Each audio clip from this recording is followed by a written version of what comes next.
This podcast is brought to you by the School of Advanced Study, University of London. Well, I've been at Newcastle for longer than I care to remember. 2000 I started my first post, and started doing research on the First World War originally, and then came much later, and I'm currently working on an article on the deaths of Hugh Gaitskell and John Smith, Labour Party leaders, 63 and 94 they died, an article on the Representation of the People Act and the House of Commons in 1918, or the impact of the Act on the House of Commons. Another piece on leading the Labour Party in the 1980s, and the last thing which I've just finished is on obviously British seaside resorts and declinism, slightly left field. This is the big project though, which has been going on for some time, so long in fact that people in the room have heard versions of this talk before, but it's been developing, and it's reassuring, constantly reassuring to have more material presented to oneself, because the nature of the project is looking at the reception of an ism and a person over time. At the time, so this would be the mid-1970s when Thatcher becomes leader of the Conservative Party, late 70s when she becomes Prime Minister of the UK. She falls from power in 1990 and dies in 2013. Each of these are stages, but because it's dealing with reputation and not quite memorialisation or commemoration, but the enduring significance of the person and the ism. And my contention is that the enduring significance is unusually strong. That I would almost go so far as to say that it's unprecedentedly strong for an international public figure in certainly the 20th century, which I think is inevitably the case in the era of mass media, to have had such a footprint. And I'll give examples of this throughout the talk.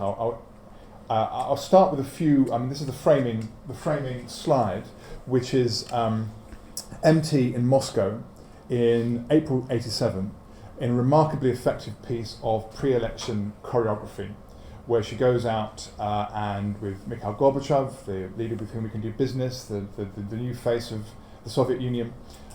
She's about to call the election. In those days, of course, Prime Ministers could call elections wherever they fancied. Now we have statute. It was known there'd been an election in the summer of '87. She had won an enormous landslide in '83. And this almost caps this almost imperial period, which she, whether consciously or not, certainly the image is of almost a Tsarina. And this was something which the Russian papers picked up. This enormous fur coat, this enormous fur hat. Like Catherine the Great, the comparisons were made, which is wonderful for her and for the team, because this demonstrates something which is very appealing for British leaders and governments, which is Britain still has a place, has a role, has impact, is impactful in some way. And one thing which has marked her period as a politician, both in Britain and internationally, is this notion of impact, for a variety of reasons which I'll mention. While she's in Moscow, she's interviewed by Adam Bolton, then of TVAM, and Bolton says to her, "Perhaps you'll succeed a little in exporting Thatcherism to the USSR, Prime Minister." Thatcher replies, "Well, it is universally true, you know, Thatcherism." This is from the Margaret Thatcher Foundation, which I should stress is a remarkably comprehensive and a wonderful free resource for material relating to the 1980s. The quotation is important because it demonstrates the slight element of hubris one can see coming into Thatcher's public discourse. We are a grandmother, this sort of thing.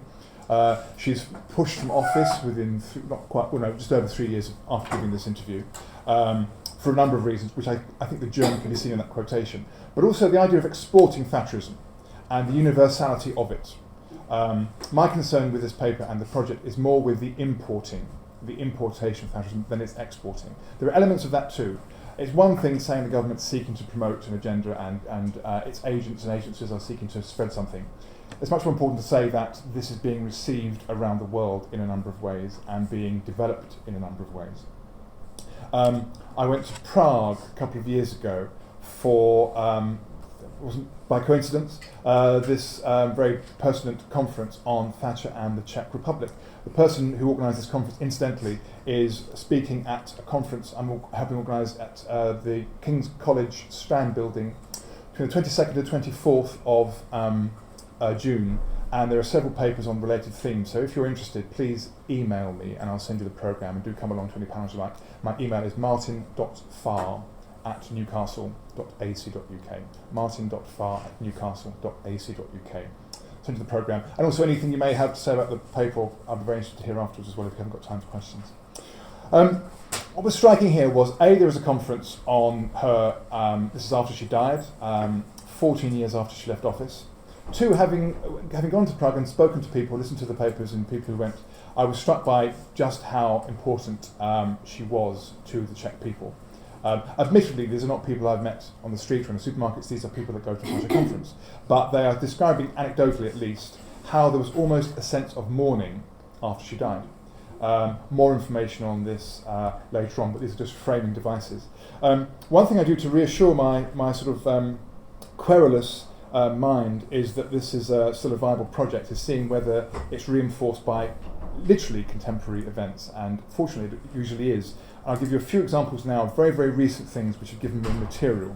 None of them in themselves are hugely significant, but the point of the project is there is this accumulation of evidence, which is why I tested whether it was viable, and I think it clearly is. The most recent one would be, I hope I pronounce this correctly, Tsai Ing-wen, the first female Prime Minister of Taiwan, elected this week. And she has been compared with, and has compared herself with, Margaret Thatcher. Now we'll see, this is quite common for female political leaders internationally. With Tsai Ing-wen, it's particularly interesting because she did her PhD at LSE, fluent English, was here in the 1980s. It's being reported not merely, my concern is not really what's being reported in British newspapers, it's what's being reported internationally. It matters that the Straits Times is saying this rather than the Telegraph or the Express, which has an agenda in promoting her reputation. That the Thatcher comparison's made, but also, interestingly, Angela Merkel. So an extant political figure.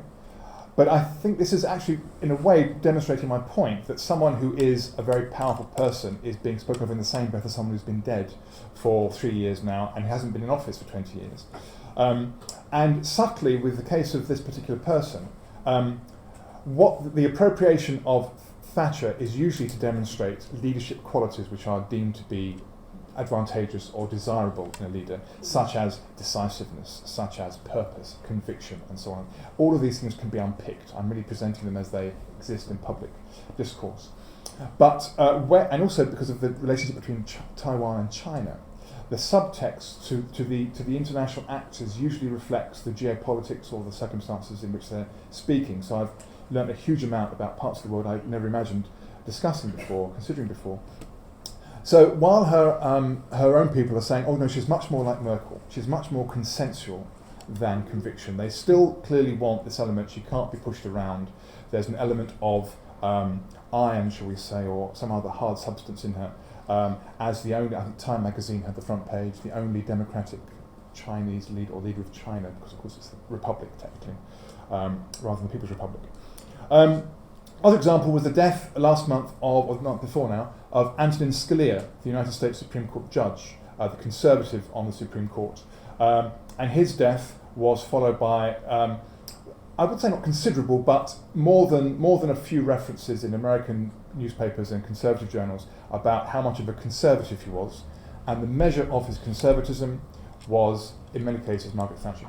So a foreign political figure who's been out of office for many years, I won't keep repeating the point, is cited as whether he was a true conservative.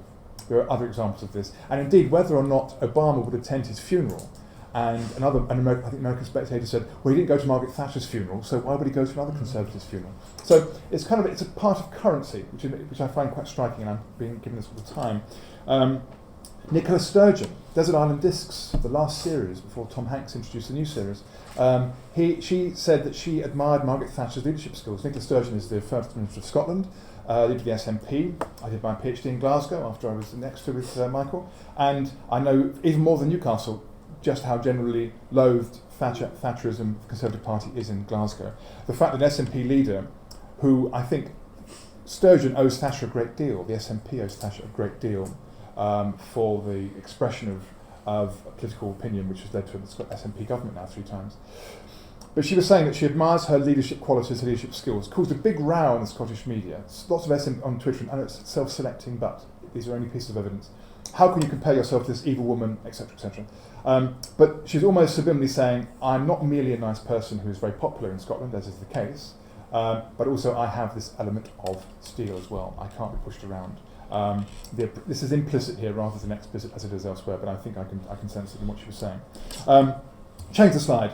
This man now has more time in his hands than he did before he gave the speech. This is Tony Abbott, former Prime Minister of Australia, speaking at the Margaret Thatcher Centre in October. This is very recent, where he's very keen to say that his government was indeed cast in Thatcher's image. She's the icon, etc., etc. Donald Blaney there, bottom left, staring intently, a very important figure behind the Thatcher Centre, wants to have a Thatcher Museum at the University of Buckingham, which is the only private university and her favourite university, possibly for that reason.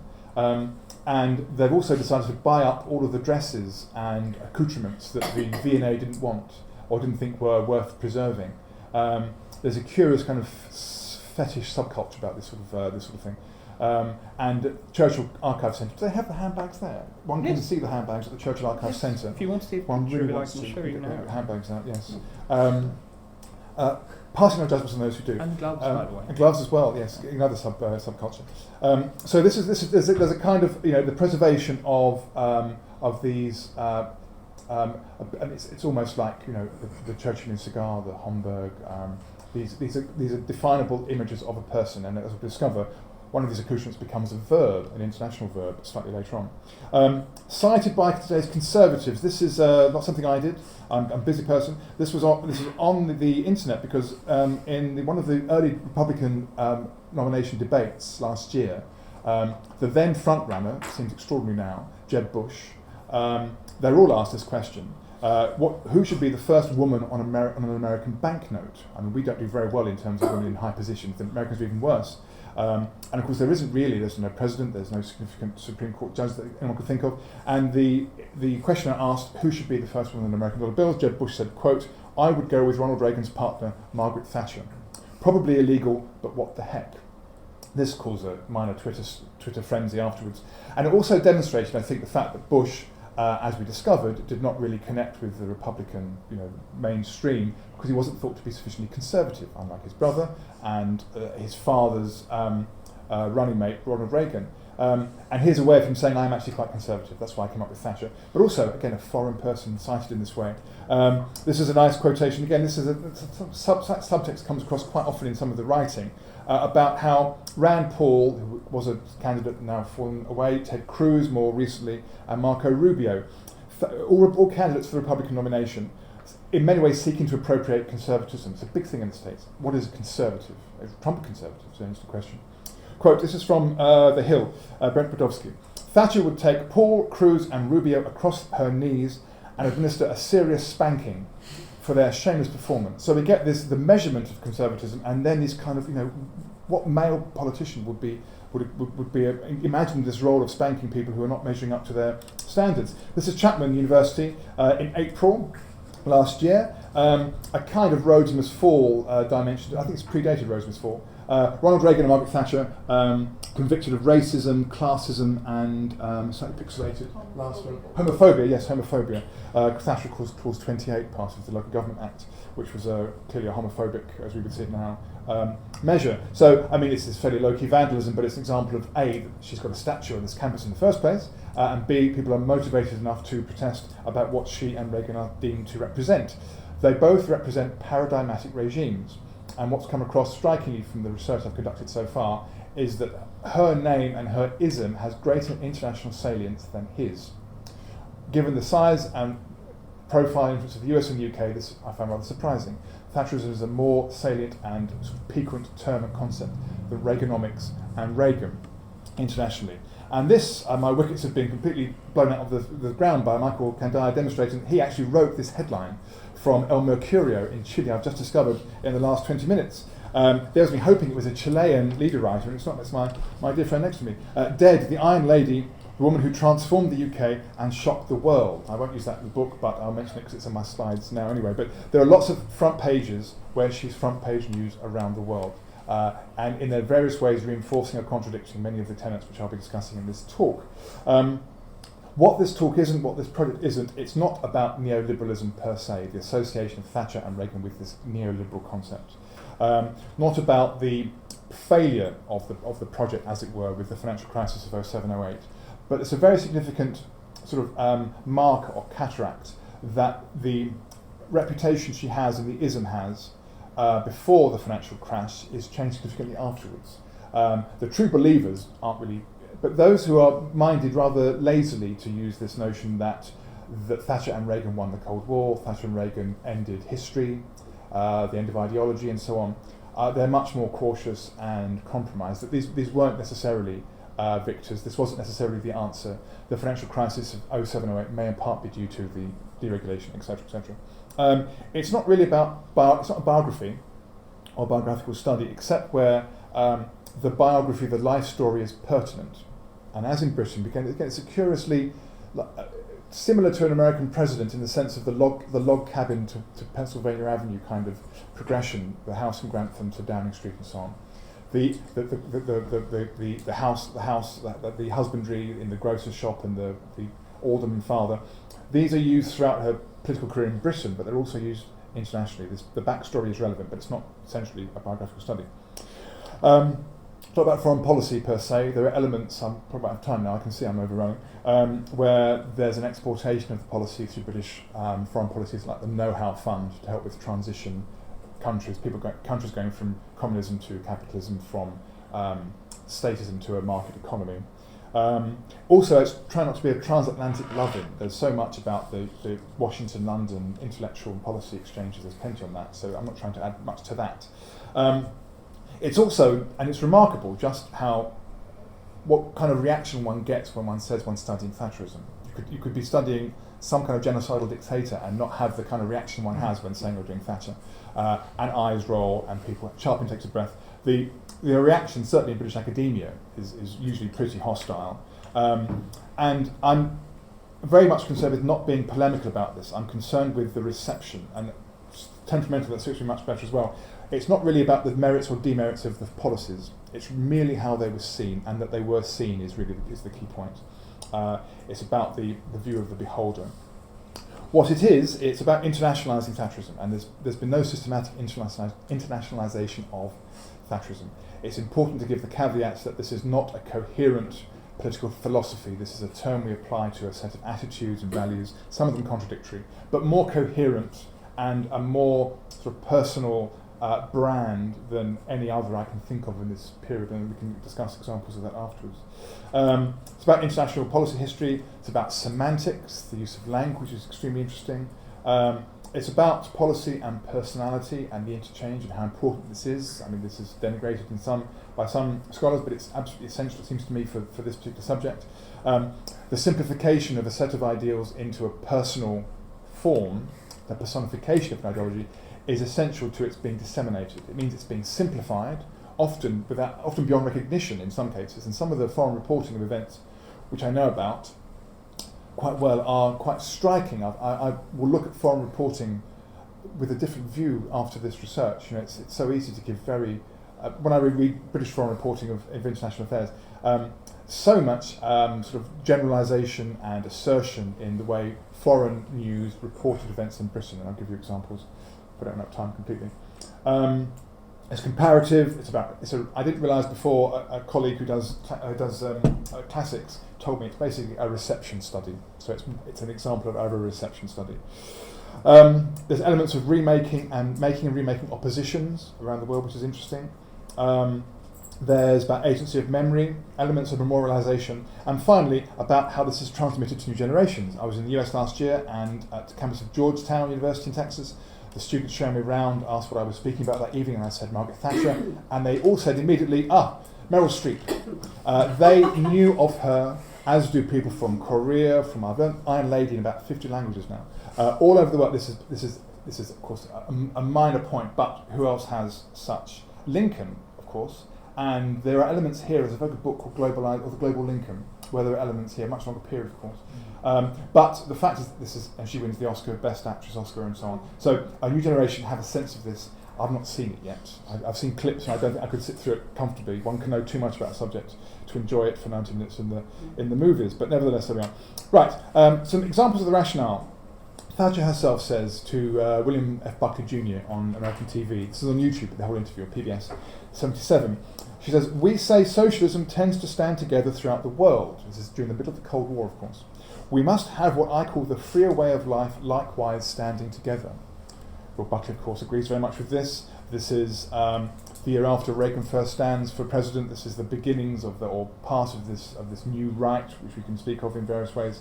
But a conscious attempt to countermand or to contradict or to contest, as she sees it, the way in which the left is promoted by state agents, and also, for example, in Britain by academics. There's a strong urge to try and get conservative academics in the 1970s to speak up for the right, for free enterprise, for personal responsibility, and so on and so on. The French elections gave me a rationale. In 2012, I was struck. This is both from Le Monde in February 2012. Nicolas Sarkozy, there'll be rematch of this next year in the presidential election. This is Sarkozy, who's the incumbent, François Hollande challenging him. Sarkozy in a speech says, "Where is the truth when one pretends to be Thatcher in London and Mitterrand in Paris?" And the next day, Hollande in another speech contradicts him by saying, "Thatcher it's like the playground almost. Thatcher's his model, not mine. Finance was and is our opponent when she went crazy." Rather, he wouldn't say that now, of course, as president, but I was struck by this not then dead, but this ex-leader being used in in a current, I couldn't imagine that in this country, in the current debate between the president, the candidate of the right, the candidate of the left, each calling the other this person, and appropriating her or misappropriating her for their short-term ends. Mikhail Gorbachev, in his book on Perestroika, or it was actually his memoirs, his memoirs, "Thatcherism became a symbol of a rising tide of global neoconservatism." The Financial Post, Toronto, 1997, "Thatcher's legacy lives far and wide." Sharj, in Tehran, 2004, "The majority of the countries of the world have put the Thatcherism movement in their agenda." Business Day, Johannesburg, 2008, wrote of, quote, "the global implementation of Thatcherism." I'm not saying there was one, just that this is what was thought of by somebody, at least somebody, in a newspaper in South Africa. Pascal Salin, the French economist, met Thatcher at a party. She said, "Oh, you are French." Always a reason to be concerned if you hear that from Margaret Thatcher. "You need someone like me in France," she said. She was certainly right, Pascal Salin, who was a conservative, reminds us. This is a British newspaper, but I've come across so often in South Africa, in South Korea, in Argentina, what Argentina needs is, what South Korea needs is, what South Africa needs is, India. It's almost a kind of bromide on the right. We need this person, this ism, will sort things out in a variety of ways in terms of in all the policy areas we can discuss afterwards if you know the kind of things: deregulation, liberalisation, labour market reform, lots of these quite euphemistic terms, of course, as well. There's at extremes you get in some of the American right. You get this kind of a faith-based approach, Thatchianity, some people call it, this belief in this sort of deity that's come down. In Russia, we have the Thatcherists of Russia party with branches in St. Petersburg, headquarters, 20 Russian cities. The concern is, this is from TASS, 1999, the concern is to promote the economic and political doctrine known as Thatcherism, which once brought Britain out of a most grave crisis, no better than the one that Russia is living through. So it's the appropriation to the circumstances of the time, post-communist Russia. But again, this idea that Britain was in crisis and she solved it. Very much with this kind of conservative playbook that she was the answer to the problems that Britain were facing. In terms of this being unprecedented, I put these out here because you may be thinking of these, Rooseveltism, Kennedy-esque, Maoism, de Gaulleism. These terms exist, but I would contend that they relate to aspects of the leader, aspects of de Gaulle, aspects of Mao, rather than a coherent, or what could be seen to be a coherent set of values, a coherent brand. Possibly one could say, certainly within democratic regimes rather than totalitarian regimes, Leninism being another example. There isn't an equivalent, but you may wish to contest it afterwards. So aspects of the whole, it's constructed to some extent. It's protean, it means different things to different people at different times. It's very fluid, very flexible. So there's been nothing on it hitherto. There are two ironies to end this introductory section, which lasts half an hour. The ironies are that Thatcher herself this is a very international project, requiring all sorts of news sources which translate other languages. She herself is a monoglot. would find this rather amusing. And she went further and said, quote, "Civilization is the exclusive prerogative of English-speaking peoples." So this is not something which she would find this very flattering, but this kind of very Western-centric sense of what counts. There are some components which I haven't got time to go into in detail, but I'll give some examples. It's about this being a brand, this being about a persona, this being about elements of statecraft and electioneering, as we started in Moscow, about the style of government. I'll mention a bit gender. Gender is a particularly interesting part of this I've found. Here's a cartoon from, where was this from? The Ottawa Citizen. Think this was easy to help do it? Try doing it while wearing a short skirt and high heels. These sound rather trite, but no one else in this period is wearing dresses and high heels. It's so often a feature of representations. And the contrast between toppling this giant iron monument and, quote, feminine attire and accoutrements is very strong. There's lots of air brackets and the quarantine of inverted commas when I say lots of these terms, so please don't be riled by them. Because the gender is particularly strong.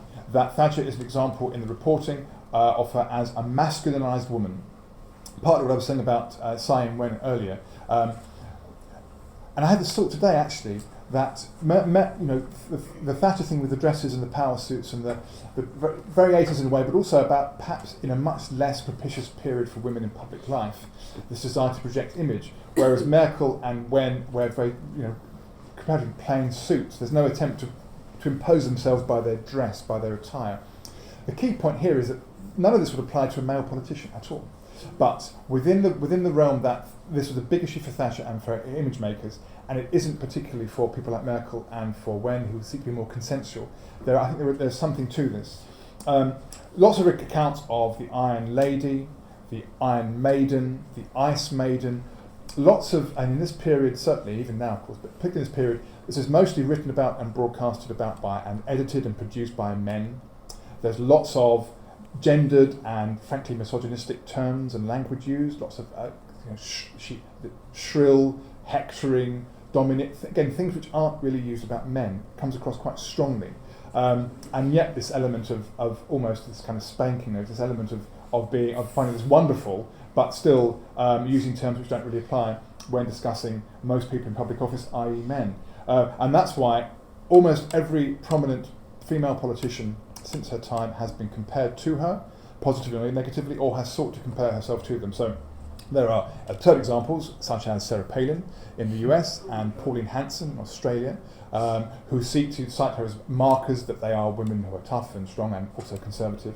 But more seriously, with people who have held office, Kim Campbell in Canada, Sipi Livni in Israel, Benazir Bhutto, Pakistan, Julia Gillard in Australia, Helen Clark in New Zealand, Monica Salin in Sweden, Park Geun-hye in Taiwan, South Korea, sorry. Cristina Fernandez de Kirchner, hilariously, in Argentina, citing Thatcher as an example of how she can get the Falklands back. This is what got them in 82, that we can get them back by being like the person who reclaimed them. So it's kind of ding-dong. And of course, this is Yulia Shymychenko from Ukraine. One might say this is a photograph of a politician seeking to associate herself with another person, with her arms wrapped round her, grinning. Tymoshenko, twice Prime Minister of Ukraine, and also came second in the presidential election. Very keen to say that I'm a Thatcherite. Some slightly random alphabetical examples of this. There were many, many more, but these are the ones which I think work well in the seminar.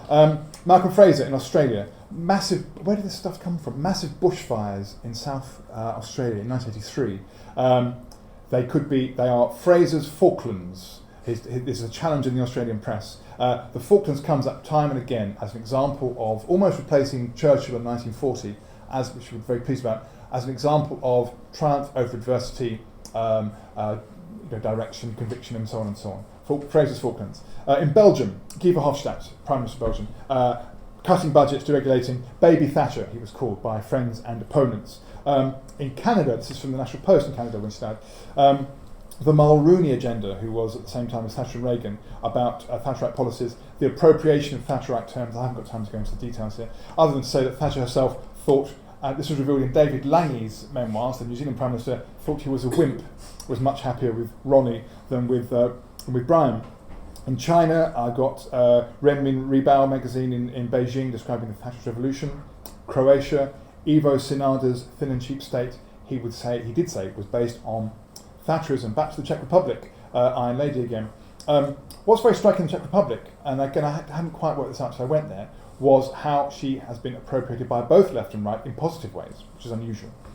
So we have, on the left, for example, Václav Havel, the first president of post-communist Czech Republic, and she's an icon, of course, because of her Cold War activities and I've come across the stuff in the files about how unhappy they were with the Labour governments of the 1970s, saying very little about the oppression in the Czech Republic, about Samizdat and so on, and Thatcher being much stronger about free speech and defending the rights of people to overcome this totalitarian regime. So the left love her, and she goes there quite often. And of course the right as well, Václav Klaus, who's her #1 fan here, enjoying a glass of orange juice with her, and he was very keen to say I'm the Czech Thatcher, because there is an ideological affinity between Klaus and Thatcher.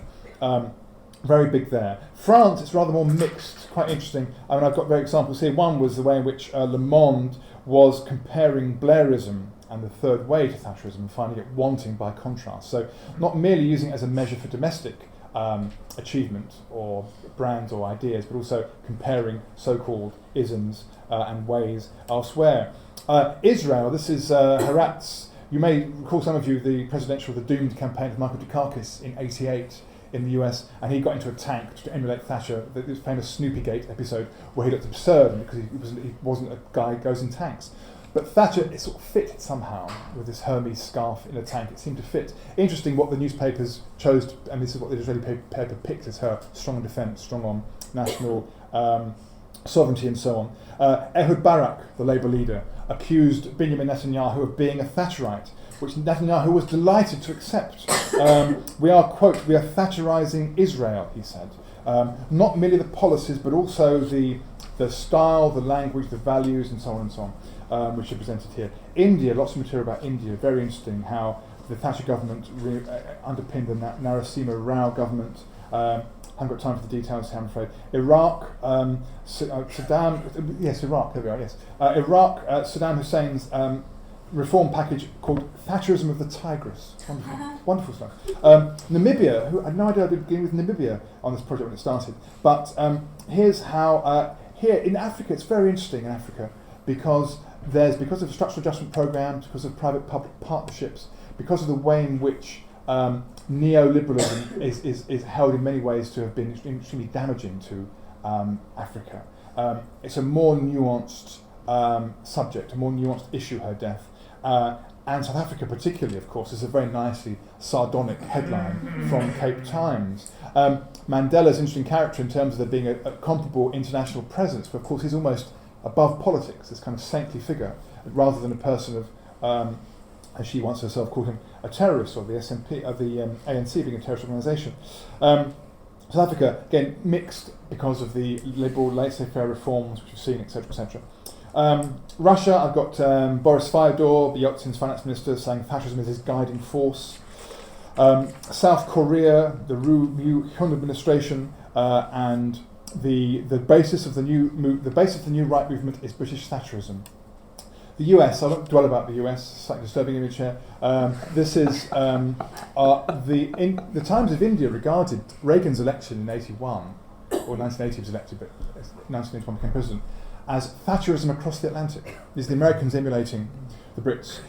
There's lots on Thatcherism and Reaganomics and how many of the Reaganauts saw Thatcher as actually blinking and not carrying things through.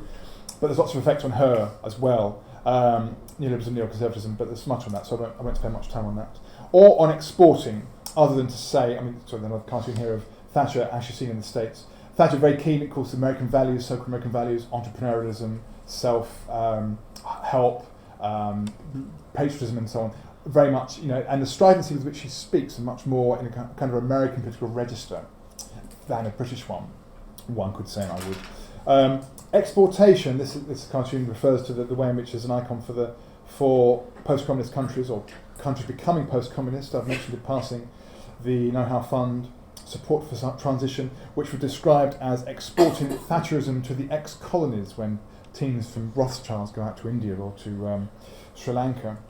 I haven't got time to go into that in much detail. Other than to mention that one very strong way in which these exist, this is the Heritage Foundation, very prominent American think tank. the Thatcher Centre for Freedom exists there. And a number of prominent American conservative writers and activists, people like Niall Gardner, who, when I was in the States last year, I was delighted, again, it's almost like this project can work. I saw, as I was going through a bookstore in Chicago, a book on by the till, what Thatcherism and American Leadership, what Thatcher can demonstrate to American conservative, I'm paraphrasing slightly, but that's the cover, that's the book.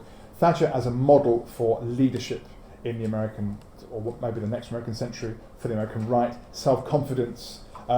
Ted Cruz has given speeches on the subject at Thatcher Centre. John Howard, of course, in Australia, other examples of this. Another interesting dimension, and I've alluded to this partly so far, has been the way in which Thatcherism has been both a term of approbation and opprobrium, a term of both praise and abuse. Often in the same, we've had examples of this with Sarkozy and Hollande, ways in which we go from this, for example, which is in Hillsdale College, Michigan, to this, and more time on this in a moment, from East Africa. Syndicated countries from East Africa. So ways in which this is the approbation exists, the praise. And it often comes with this kind of national backstory. So this is from the China Post. And again, I'll stress some of the ways in which it's reported. Thatcherism meant victory in the Cold War and the liberation of the British economy. And one could argue with that. But she presided over a government that knew it had to take public opinion along with it. Now, if you're abroad, put this very crudely, and you see a leader being elected 3 times, twice with large majorities, you may think this is an example of public support. When you scratch a little bit more, you see how crazy our electoral system is and how enormous majorities can be conferred on governments with not a majority or a plurality of support. It's actually less compelling. But that's how it appears in China. This is an example. Her re-election demonstrates public support.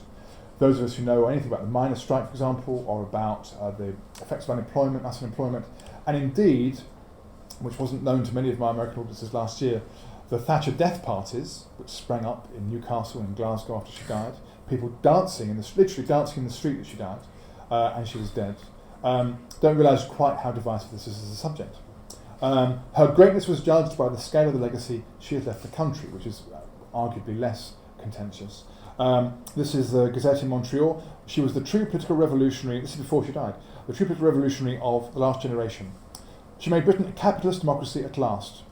Contrast Thatcher's passion for change with the political leadership around the world today. It is a sorry comparison indeed. Again, Thatcher as a measure, as a comparator, as a benchmark, in this case in Canada.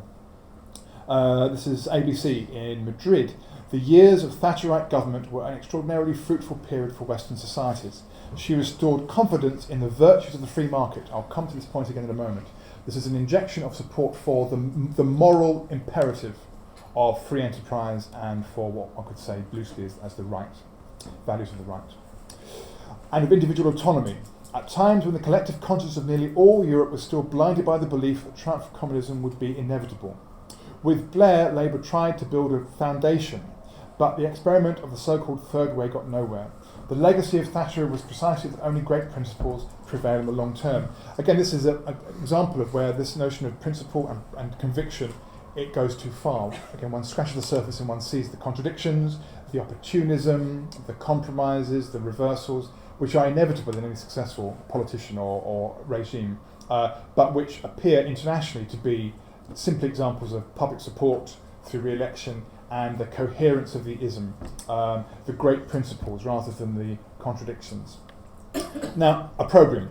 This cartoon shows you, here we are, support for dictators, support for apartheid in South Africa, rust in peace, government neocolonialism, all the flies over this fetid corpse which is about to be incinerated by this chap. Good riddance, says the little creature in front. This is from the most syndicated cartoonist in East and West Africa, Gado. Michel Rocard, the French Prime Minister, called Thatcherism a jungle and a plane without a pilot. One comes across very often Thatcherism described as a phantasm or a spectre haunting a country or a polity. One quote I had her peering through the windows like King Kong at the debate in the national legislature. Remarkable level of or incidence of these kind of episodes. This was from the Knesset. This is Shimon Peres, a Labour leader, in a debate with Netanyahu. I got this from the Jerusalem Post. This is Peres from the left. We have to fight poverty, not the impoverished. We have to fight unemployment, not the unemployed. This is in 2003. The financial debate is an ideological debate between social welfare and Thatcherism. Kostas Simitas, the Greek Labour leader, I love this quote. Modernisation means compromise with the New World Order.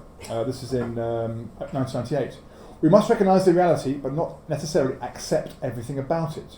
We must watch out for Thatcherism creeping up where you least expect it. There's kind of a menace, or it's watch out for this. A term of abuse frequently seen. One of my holiday snaps coming up now is near Madrid, the Plaza Margaret Thatcher, created by the right-wing mayor of Madrid, Ana Botella. Within a year she lost office, perhaps in part in consequence of this. The yellow stickers, by the way, are Justice for Hillsborough stickers, and of course since then there has been Justice for Hillsborough. But Liverpool and Thatcher, so even it's been exported. The antipathy of Merseysiders to Thatcher can be seen in the capital of Spain. Within a year, a communist mayor is elected, Manuela Carmina, and she removes the square, uproots these rather admittedly flimsy signs. We are not having a square to the Iron Lady who enslaved workers. So the reaction to one extreme, which is a quite conservative part of Madrid where all the financial institutions are, having a square for Thatcher, which is a bit... We get to she's enslaving workers. So I mean, it's a communist, it's extravagant rhetoric, but there's ding-dongs going on in Madrid as we speak. The repudiation of Thatcherism was quite interesting. The way in which the political toxicity is appreciated and mentioned even by supporters. So in Britain, for example, Peter Lilly, who I mentioned to you was a minister during the Iran war, after the Tories lost in 1997, and he's a Thatcherite, gave a speech saying we can't be contaminated, he almost says, Cameron's decontamination strategy. Internationally as well, this is a quotation from Times of India. It's dubious to claim, as advocates have, that the newly industrialising countries of East Asia have done so because they exemplify the virtues of an undiluted Thatcherism of state control, planning and intervention, since this claim conveniently ignores the crucial role state capitalism played in organising and regulating production. Guido Westerwelle in Germany, the Free Democrats, said he wants to cut spending, but he's no Thatcherite. So the distancing by supporters. I'm like this, but I'm not as bad as she is, or I'm not as extreme as she is.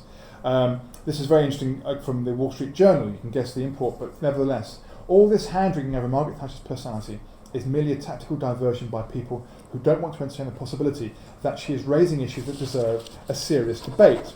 The fact that she mentions it almost means that it can't be right, that she's almost contaminating the debate by saying it. Thatcherism remaking. Oh, there was another quote here in a footnote. This is really important. This is from the Wall Street Journal as well. French free market. So this is US about the French European culture. French free market politicians and intellectuals subscribe in principle to much of what Mrs. Thatcher said in her speech in Bruges. This is the famous Bruges speech of '88, where she wants to resist European encroachments into newly liberalised Britain. But fearful of being branded as nationalists and anti-European, they stay as far as possible from notions traceable to the British Prime Minister. This is 89 in the Wall Street Journal.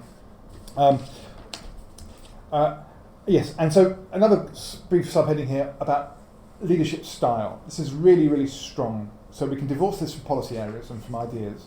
It's about style of leadership, about charismatic authority, which in part was there from the present because it really is striking. There are no other women in international public arenas in this period.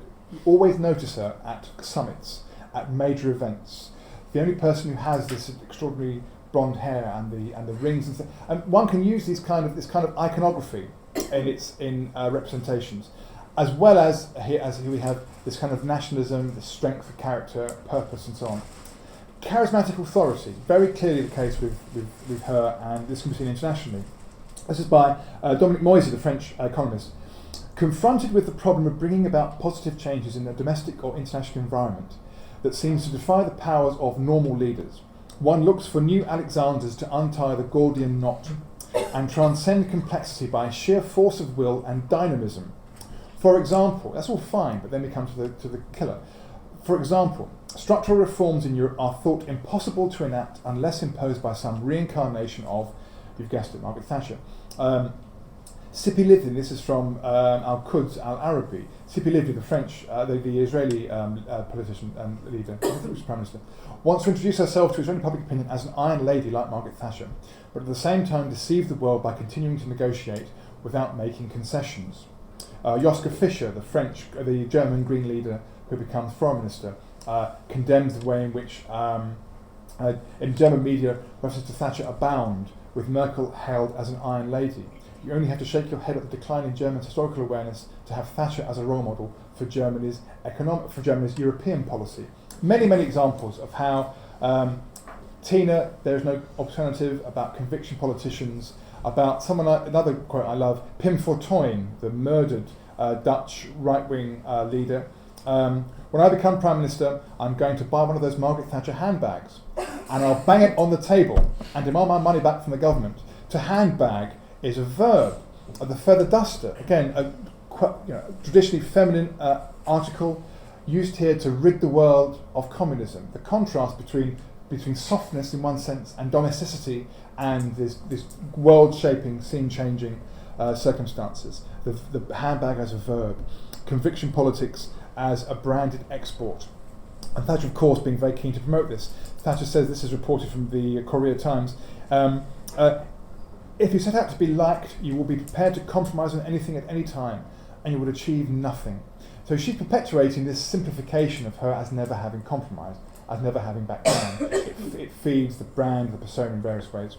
The final thing before my conclusions is about morality and the way in which Thatcher at the time and subsequently is used to delegitimise the left, collectivism, socialism in its various ways. Here she is, ouch, as the monument collapses on any way it's post-death, as you can see. In Britain, the Labour Party, changing Labour, Tony Blair being her great achievement, as she put it. Promoting, and this is the point from the quotation where she speaks to Bill Buckley, is trying to establish, this is quite an interesting thing that Conservatives persist in saying, is why should there be this notion of progressives being morally right, or the left having the moral virtue? The right should have claim to moral, Judeo-Christian values about sort of social responsibility and entrepreneurship and enterprise and family values, marriage and so on and so on. Extraordinary how when there was in India, this is from the where was this from? The Times of India, 1990. There was a row in an Indian state about counterfeit currency, and it was refracted through a discussion of Thatcher's speech to the Church of Scotland about the merits, about how the Good Samaritan was good because he was wealthy, and about how wealth and morality cannot necessarily be contradictory, that there can be virtue in one bit. This is one way of saying, kind of trickle down, to use the contemporary American notion. This is a slightly long quote on which I'll end before my concluding comments, but it's a really key quote.